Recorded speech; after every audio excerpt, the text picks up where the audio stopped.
السلام عليكم ورحمة الله. أخواتي وحبايبي، معكم أخوكم رامي. تعال نتكلم شوية في الكورة. تعال نتكلم في الأحداث اللي دايرة من بعد ماتش القمة، والهدوء اللي بقى في النادي الأهلي بسبب إن المكسب بيغطي على حاجات كتير، والمشاكل اللي حصلت في نادي الزمالك، مشاكل المستحقات ومشاكل القروض ومشاكل كتير قوي، والفيديو المسرب أو الفيديو بتاع شيكو بانزا أيا كان، والكلام اللي كتير موجود. بس قبل كل ده عايز اتكلم معاكم في حاجة. هل الدوري المصري يستاهل مننا كمية البرامج الرياضية اللي موجودة دي، وكمية الناس والبودكاست اللي بتتكلم عن الكورة في مصر؟ وهل هي فعلا بتتكلم عن الكورة ولا كلها أكل عيش؟ يعني انت لما تيجي تفتح التلفزيون أو تفتح التليفون أو تفتح أي موقع تواصل، بتلاقي نجوم كتير أوي من نجوم الكورة السابقين ولاعيبة الكورة الحاليين والإداريين وأعضاء مجلس الإدارات اللي كلهم المفروض في فرق. يعني أغلبيتهم ماسكين فرق وأغلبيتهم عاملين برامج. فالغريب إن أنت مثلا تيجي تبص مثلا على برنامج، تلاقي مذيع مستضيف مذيع ما مش فاهمها. يعني اللي هو إزاي؟ يعني لما تيجي تلاقي سيف زاهر مستضيف إسلام صادق، وسيف زاهر مستضيف خالد الغندور، ومش عارف مين مستضيف مين، وده مستضيف احمد بلال، وده مستضيف مجدي عبد الغني، ومجدي عبد الغني مستضيف مش عارف مين. يا جماعه طب، يعني مش فاهمها. يعني بجد الموضوع مش عارف ابلعه، مش عارف افهمه. احنا عندنا كوره، بس هل هي الكوره اللي عندنا مستاهله كميه البرامج دي؟ هل هي مستاهله كميه الناس اللي بتتكلم فيها دي من نجوم الكوره؟ ولا هو اكل العيش وصلنا من المرحله دي؟ بقى عندنا كمية بودكاست غير عادية. كل مذيع في قناة بقى عامل بودكاست، كل مراسل في قناة بقى عامل بودكاست، كل يوتيوبر عنده قناة متشافة عمل بودكاست. الناحية التانية نبص أصلا لمقدمين البرامج، كلهم لعيبة كورة سابقين. 99% منهم لعيبة كورة سابقين، من ميدو لخالد الغندور لمجدي عبد الغني كتير جدا كتير جدا. يعني عد زي ما انت عاوز. تعبص بقى على الضيوف بتاعتهم، كلهم هم نفس الناس. بس ايه؟ النهارده عندك وبكره عندي وانا كمان عندك وانت بكره عندي. طب ما تدوا فرصه يا جماعه للناس، تدوا فرصه لوجوه جديده، تدوا فرصه للمحللين بجد، تدوا فرصه للشباب بتطلع تتكلم في كوره. يعني انا مثلا بيعجبني فكره ان في البرنامج ابراهيم فايق ساعات مثلا بيقدم وجوه جديده في ناحيه محللين، طلعهم قبل كده وطلع الفكره. آه، دايما في تجديد. مش لازم اجيب الناس اللي عامله. يعني يا جماعه انتوا بتجيبوا الناس اللي عامله برامج، انت ازاي؟ عاوز افهم بس والله العظيم. يعني ازاي انا مذيع في قناه وانت مذيع في قناه، فانت تستضيفني النهارده وانا استضيفك مش من قله الناس؟ ويوم ما نجيب ناس هم اللي موجودين في القناه دي يجوا النهارده عندي وبكره عند فلان وبكره عند علان وبعده عند ترتان. يعني وهل الكوره في مصر فعلا مستاهله كل الكميه دي من البرامج الرياضيه؟ هو ده اللي انا عايز اتكلم معاكم فيه بصراحه. مش عايز اتكلم في اي كوره النهارده، لان الكوره كلنا شفنا الاحداث اللي بعد ماتش الاهلي والزمالك. الاهلي طبعا استقر شويه والاجواء هديت فيه، وبيلملم اوراقه وبيلملم اموره وبيدور على صفقات يناير وبيدور على تجديد اللاعبين اللي هيجدد لهم زي عبد القادر وحسين وديانج. الانتخابات وقائمة الخطيب بسم الله ما شاء الله قائمة جبارة، قائمة جميلة جدا، قائمة جامدة جدا. وجود ياسين منصور ووجود سيد عبد الحفيظ، وجود ناس كتير فيها تشيل المسؤولية. وكلنا شايفين إن الخطيب بيأهل ياسين منصور إن هو الدورة اللي بعدها يبقى هو رئيس النادي. فالحاجات دي كلنا شايفينها ومش بعيدة عننا في السوشيال ميديا. يعني مش مستاهل إن أنا أطلع أقولها لكم يعني. والزمالك طبعا متأثر بالهزيمة لحد دلوقتي بسبب المستحقات وإن اللعيبة ما راحتش التمرين يومين ورا بعض، وان هشام نصر اداهم قرض عشان يدي اللعيبه بعض المستحقات بتاعتهم متاخره، ومشاكل زي مطالبه اغلبيه نجوم الزمالك برحيل فريرة. وطبعا احنا عارفين ان الزمالك مع اول هذا بيطلع كل القديم والجديد. مثلا زي شيكابالا قال لك اول حاجه بعد الماتش قال لك ايه؟ قال لك المدير الفني يمشي. يا عم مش ده المدير الفني اللي انتوا كنتوا طالعين بيه السما وعمالين تقولوا بيكسب وبيعمل ومخلي الزمالك اول الدوري، وده مشروع وبنبني فريق وبنعمل، وغيره بقى زي طارق السيد وزي نجوم كتير طلعت اتكلمت في برامج ان المدير الفني يمشي والمدير الفني فاضي وما عندوش حاجه. وانا من وجهه نظري ان هو فاضي، يعني أنا ما عنديش مشكله معاهم في حاجه، بس انا بتكلم في اختلاف رايهم بين بعد مكسب وخساره يعني. فهي دي بس اللي ممكن اتكلم معاك فيها، ان هما دايما بعد الخساره وهزيمه بخصوصا من الاهلي يعني وقبلها تعادل مع الجونه، فيطلع يقول لك كل حاجه بصراحه بقى. وعندي برضك انتقاد تاني لبعض الاعلاميين او بعض الناس اللي بتطلع تتكلم، في منهم مثلا واخد منهج العبط. ازاي مثلا؟ انا مش لا داعي ذكر اسمه، اكيد كلنا عارفين هو زملكاوي بيدعي ان هو صحفي يعني، او ان انا بشوف عنده اي مهنيه في الصحافه ولا اي كلام عقلاني بيقوله. هو بس ماشي ورا منهج انا عبيط، انا هقول اي حاجه تحرك السوشيال ميديا، انا هقول اي حاجه الناس تقول عليا يا عم ده مجنون، واقعد رياكت كتير واقعد يعني تفاعل كتير يعني. كلنا طبعا عارفين هو مين يعني اكيد يعني. فتطلع تلاقيه في البرنامج يقول لك الكلام وعكسه، يقول لك كلام مستفز، يقول لك كلام تحس ان هو بني ادم عبيط، بس هو ده اكل عيش. فاتضح لي بعد كده ان هو واخد ده نوع من انواع اكل عيش. كل واحد واخد منهج، اللي واخد منهج ان هو يستفز الجمهور، اللي واخد منهج ان هو يقول كلام غير عقلاني، اللي واخد منهج ان هو بيقول كلام حقيقي. برضه في ناس منهم بتقول كلام واقعي بس مش كلهم، وخصوصا الاعلام الزملكاوي يعني. اغلبيه الاعلام الزملكاوي ماشي ورا منهج اضحك الناس، اقول كلام الناس تستغربه، اقول كلام مش حقيقي مش واقعي، اقول كلام يستفز الجمهور. غير بقى اللي واخد منهج اللي هو انا عبيط يعني، تساله سؤال يجاوبك في سؤال تاني خالص ويحسسك ان هو مش موجود معانا على الارض. فبجد انا واحد من الناس ما بقتش فاهم هي الكوره في مصر بتتكلم عن ايه. جوده لعيبه ما عندناش جوده لعيبه. ادينا شايفين الناشئين اللي طالعين بسم الله ما شاء الله، خسارتين ورا بعض كاس العالم. او ان الناحيه التانيه المغرب بسم الله ما شاء الله كسبه البرازيل وقبلها كسبه اسبانيا. ده الفرق. ده الفرق بين ان في اتحاد كوره وفي منظومه عاوزه تطلع نشء جديد، تطلع لعيبه يعتمد عليها بعد كده، وفي فرق بين سبوبه دايره. انا بشوف دايما ان الكوره في مصر سبوبه دايره. اللي كسر القاعده دي الوحيده الاهلي، عامل لنفسه سيستم، عامل لنفسه طريق ماشي عليه، ملوش دعوه باي حاجه في الدوري المصري. ماشي دي مشروع ماشي عليه اللي بيجي يكمل بعديه.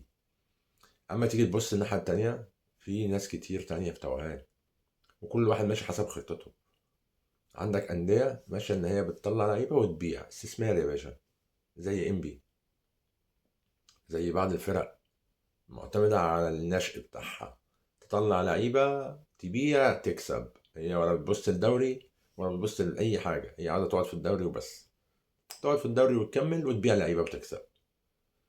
في انديه كتير في الدوري كده، وفي انديه تانية بتشتري بس. هي تحس انها سبوبه دايره، ده بيشتري من ده وده بيشتري من ده وده بيبيع ده لده وده بيهير ده لده، وهي سبوبة وماشية وكله بياكل عيش. من الناحية التانية مدربين شغالين ومديرين كورة ومحللين أداء في فرق، وبيطلعوا يحللوا الفرق التانية. اللي هو طب ازاي انت منافس ليا تطلع تحلل ماتش ازاي؟ يعني ما انا مثلا كابتن عبد الظاهر السقف في برنامج تحليلي او ايا كان بعيد عن الاسامي والله، مش شخص بذاته يعني، بس ده اللي جه في دماغي دلوقتي.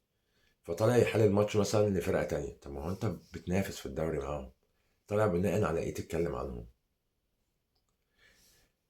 نفسي اعرف ايه وجهة النظر في ان انا بجيب نفس الناس اللي بتلعب بالكورة واللي بتدير الكورة واللي شغالة كذا شغلانة في الكورة، فاجيبها هي بدل اللي تحلل، وهي في نفس الوقت في كل البرامج. يعني كان ده بالنسبة لي في الاول يعني حاجة غريبة، لغايه ما طلع علينا بقى الموضوع الجديد ان هو بقيت الاقي المذيعين نفسهم بيبقوا يعني بيبقوا موجودين في برامج تانية، مش مذيعين، بيبقوا ضيوف. يعني لما الاقي مثلا احمد حسن عنده برنامج، لما الاقيه قاعد مع سيف زاهر، لما الاقي اسلام صادق عنده برنامج وفي قناه مختلفه وهو في نفس الوقت عند سيف زاهر ضيف، لما الاقي اسلام صادق عند احمد حسن، ولما الاقي خالد الغندور مع احمد حسن، وخالد الغندور مع سيف زاهر، واحمد حسن مع خالد الغندور، و...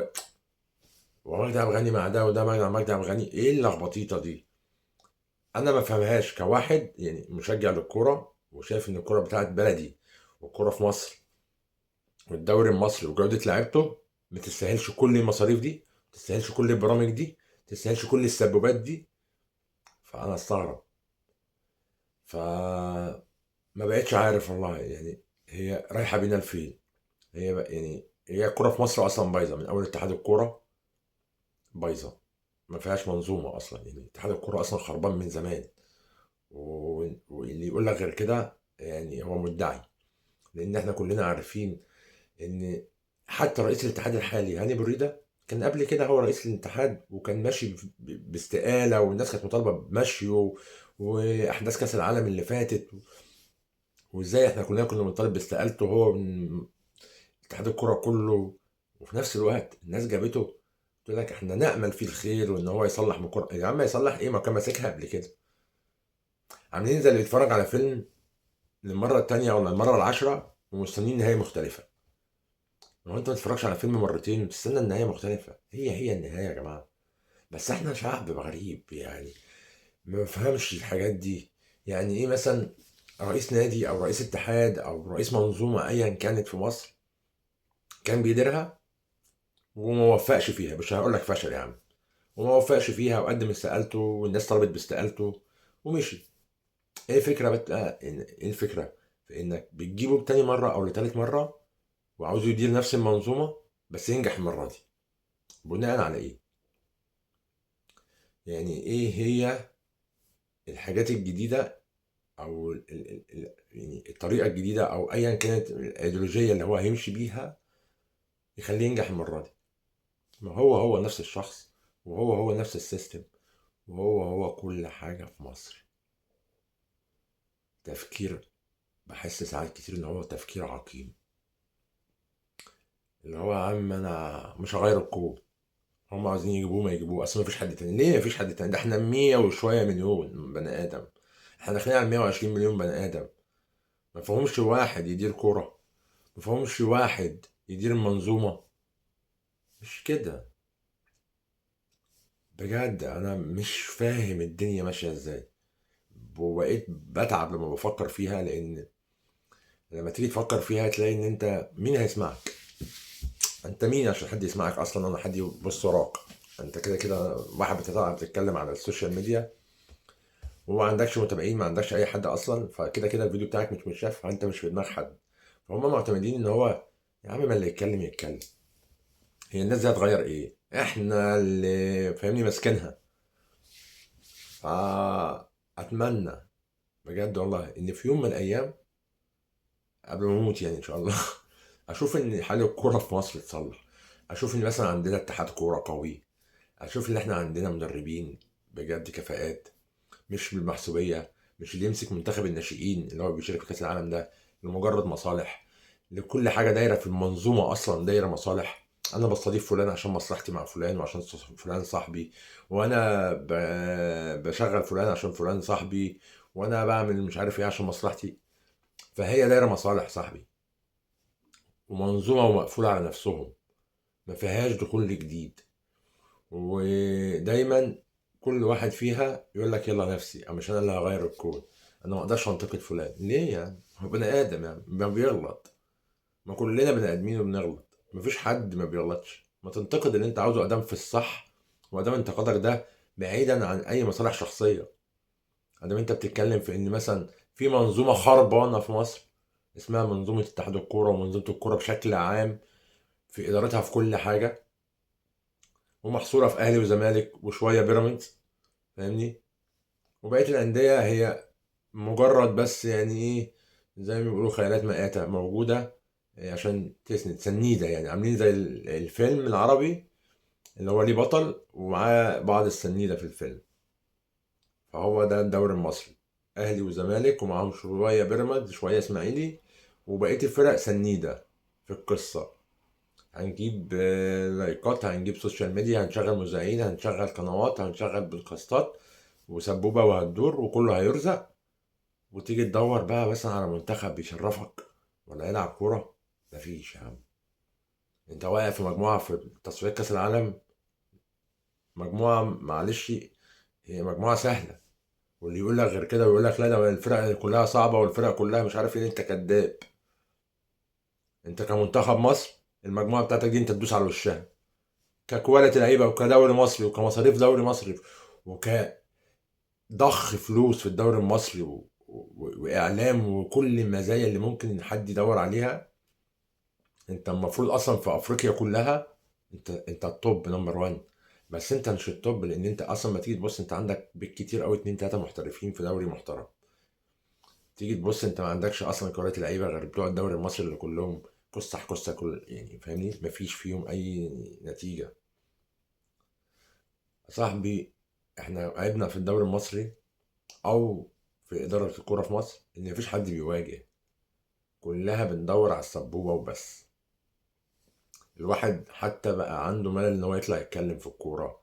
الواحد كان نفسه من زمان يطلع يتكلم عن الكوره وعن الدوري بس تيجي تبص لنفسك وانت طالع تتكلم عن الكوره هتلاقي ان مفيش كوره تطلع تتكلم عليها. خلي اي في ماتش مثلا بيتلعب، ايه الفنيات اللي موجوده تطلع تتكلم عنها؟ مفيش فنيات.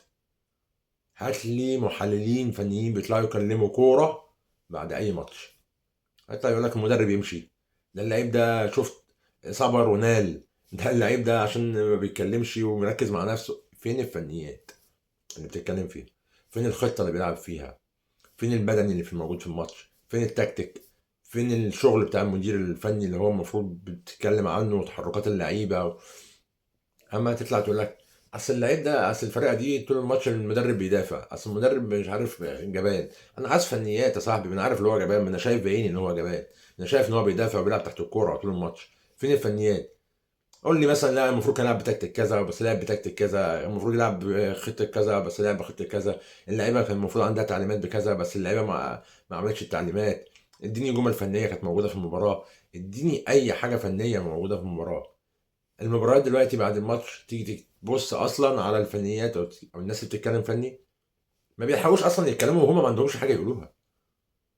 يا جماعه بجد الموضوع بقى يعني صعب وفز ومقرف، يخلي الواحد حتى اللي هو نفسه يطلع يتكلم شويه في الكوره ما عندوش حاجه يتكلم فيها، بيطلع يتكلم عن اخبار. اذا قال لك بقى فلان عمل وفلان سوى، وبص اصل ده المفروض يمشي، بص اصل المفروض نجيب صفقات مش عارف ايه، اصل الازمات الماليه، اصل ارض 6 اكتوبر، اصل مش عارف ايه حصل، اصل مستحقات اللاعبين، اصل الحكام، اصل اتحاد الكوره. يا صاحبي انت ما عندكش كوره. انت لو جيت غربلت الدوري المصري ده كله، انت بتلعب ب 21 فريق الموسم ده، مش عارف تطلع منهم 11 لاعب كواليتي عالي يلعبوا معاك في المنتخب. هم اللعيبه بتوع كل مره. ولو جيت بصيت على المنتخب انت بتنتقد منتخبك ولاعيبته لما بيلعبوا قدام فرقه زي بوركينا فاسو، لما بيلعبوا فرقه قدام الراس الاخضر، لو لعبوا ماتش قدام المغرب والجزائر هتاكلهم. فين الكرات اللي عندك يا صاحبي؟ فين اللعيبه اللي انت صارف عليها الملايين دي كلها وعامل لها كميه البرامج دي؟ فين؟ احنا دوري مصالح، دوري السبوبه. كوره في مصر اصبحت سبوبه بس. كده كده انا عارف ان كده كده الفيديو بتاعي مش متشاف وكلامي مش هيوصل لحد، بس هو يعني زي ما بنقول كده الواحد بيطلع اللي جواه عشان الواحد زهق وجاب اخره. اخواته حبايبي، السلام عليكم.